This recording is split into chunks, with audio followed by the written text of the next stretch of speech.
महान गेले सित्याशे रत्ना अति दुःखी जगुनंदान तव पुढे देखत असे आपण महाराण वीरांचे. सगळ्या श्रोते मंडळाला नमस्कार करून कथेचं अनुसंधान सांगायला सुरुवात करीत आहे. प्रभू तुम्ही महेशाची मूर्ती मी दुबळार्ची तसे भक्ती म्हणून बोल जरी गंगावती तरी शिवकारालजी जयांचे केली समरण होय सकळ विद्येचे अधिकरण तेची वंदू श्री चरण श्री गुरूंचे ते नमस्कारोनी आता. सगळ्या श्रोते मंडळाला नमस्कार करून कथेचं अनुसंधान सांगायला सुरुवात करीत आहे. आतापर्यंत महाराजांनी उत्कृष्ट कथा गोड कथा सांगितलेली आहे. राम सीतेची शुद्धी करू लागलेली आहे. पण झाड सांगत नव्हते, पर्वत सांगत नव्हते, दगड सांगत नव्हते, गवत सांगत नव्हते, काहीच सांगत नव्हतो. पशु काय पाप पुण्य जाणती मध्यम उत्तम भोग भोगिती. बरं का, पशुदयाचं ज्ञान नाही म्हणून सांगत नव्हते. राम विचारित होते. राम भक्ती एवढी महान आहे महाराज. भक्ती जर कळाली की कारण या जगामध्ये माणूस देव होतो. जाऊ द्या, तो देव आहे. देवाचं काय घेऊन बसले. माणूस देव होतो माणूस, पण भक्ती कळली पाहिजे. भक्ती प्रेम सुख नेनवे अनिका पंडित वाचेका ज्ञानी याशी. कुणा कुणाला नाही कळाली भक्ती बुवा. मी नाही म्हणायला जगद्गुरु तुकाराम म्हणत होते. मी कशाला म्हणतो तुम्हाला. एवढ्याला भक्ती नाही कळाली, पंडिताला नाही कळाली, ज्ञानाला नाही कळाली, वाचेकाला नाही कळाली. भक्तीचं सुख ते देवादी देव आहे. त्याला भक्तीचं सुख कळलं होतं किती. कारण त्या ठिकाणी तळमळ असेल त्या जीवाला. कारण भक्तीसाठी एवढी तळमळ असल्यानंतर भक्तीपर्यंत कारण जीव पोहोचवला जातोय. म्हणून रामाची तळमळ आहे, म्हणून राम तळमळ करू लागले. ते जसं तुकाराम म्हणत ना, कै मी उद्धार पावेल कै कै कृपा करील नारायण ऐसे तुम्ही सांग संत जन करा समाधान चित्त माझे. ए साधू संत सांगा ना, भेटल भक्ती मला, मी सुखाला पात्र होईल मला. कारण या ठिकाणी कारण मोक्ष प्राप्त होईल. सांगा, तुम्ही अनुभव घेतलेली माणसे. कारण तुम्ही या परमार्थामध्ये आली कारण कशाला लागलेली आहे सांगा. तसं राम विरहान दुःखान रण्य स्वरूपामध्ये करुणा स्वरूप कारण स्वरानं विनंती करू लागले. ते सांगा. पण ज्या टायमाला रक्त बघितलं, ज्या वेळेस अलंकार बघितले आणि त्या टायमाला सांगितलं लक्ष्मणा घात झाला.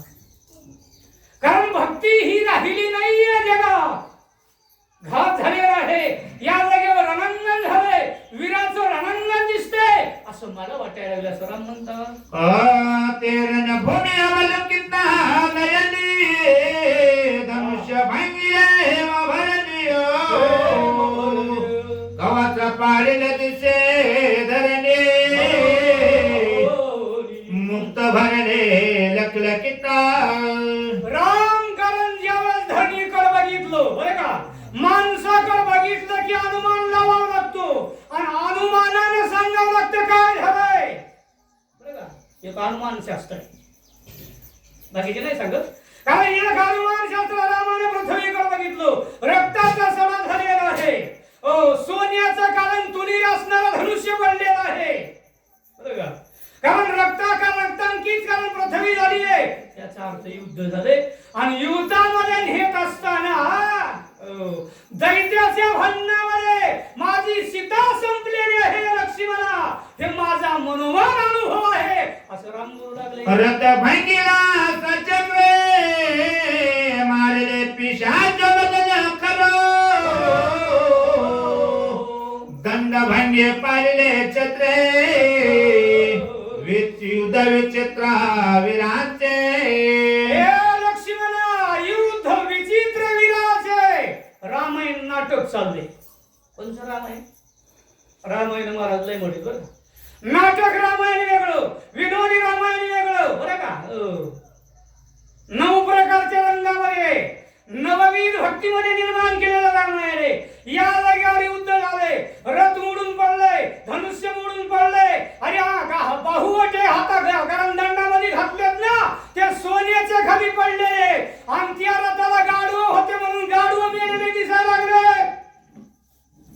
राम सांगते ते अशी अवस्था आहे या जागेवर रणांगण महान झालेला आहे लक्ष्मणा. लक्ष्मण बोलतच नाही. चला सतुनील विपुरज बालो मुकुट पाळला दिप्यमाने घोर झाले रण कंदलो सीता संपूर्ण मारले.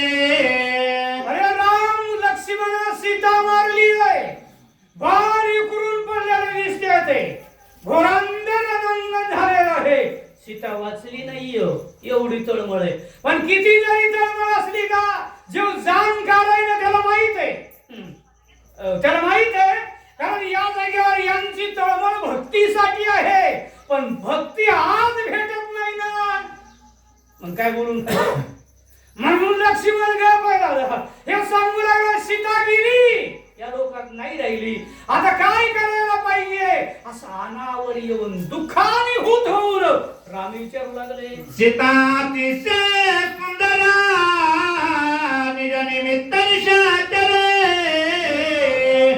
बिरिंगले परस्पर विरो युद्ध दुर्धर तयाचे.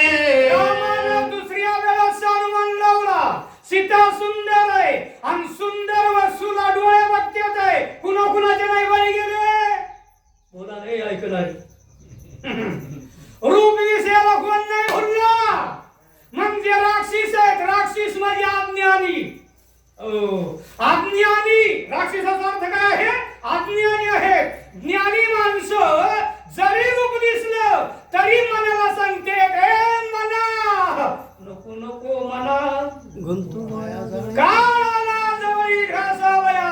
आणि मोठ्याचेही कारण डोळे तेच करते आणि येड्याचेही डोळे तेच करते. पण येड अंगावर जात आणि कारण मोठे ते इंद्रियाला ताब्यात धरून कारण राखण करतो. कारण या जागेवर सीता संपलेली आहे. का संपली? रूपवान आहे. कारण तिचं रूप बघितलं आणि राक्षसाने एकमेकात भांडण केलं आणि म्हणून करताना कारण भांडण करून या जागेवर मेले असं मला वाटतंय. चला ऐसी आयुध संकट सीता मारली गोरटी राक्षस तव महाकपटी मासासाठी मारेले. मला असं वाटतं लक्ष्मणा राक्षस कारण रूप बघितलं रूपावर भांडले युद्ध केलं. ते म्हणीन मला हे म्हणीन मला. बरं असं होतंय हा. वस्तू चांगली आहे का गिऱ्हाईक जास्त असते आणि त्या जागेवर ते सांभाळणं महान कठीण असते. तसं युद्ध करीत असताना सीतेसाठी कारण त्या युद्ध करून एकमेकाला वार करून यांच्या भांडणात सीता गेली. का गेली? कशासाठी गेली? तर दुसरा राक्षसाचा गुण आहे. बरं का रामायण नीट आहे का? दुसरा राक्षसाचा गुण आहे. मांस खाता हौस करी जोडोनी वैरी ठेविला. मांस खायला हे राक्षसाचं काम आहे का माणसाचं नाही. हा राक्षसाचं काम आहे. पण त्यांना त्याच्या दाताला त्याच्या जिभेला चव लागलेली आहे. कशाची? मांसाची. म्हणून सीतेचं मांस खाल्लं. सीता मारली राक्षसी काय मुख दावय दसे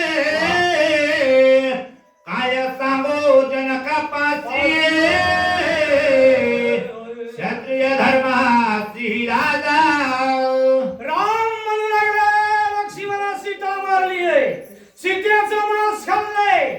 सीतेचं रूप बघून निरांगण झालंय अनुमान झाला. पण सिद्धांत काय?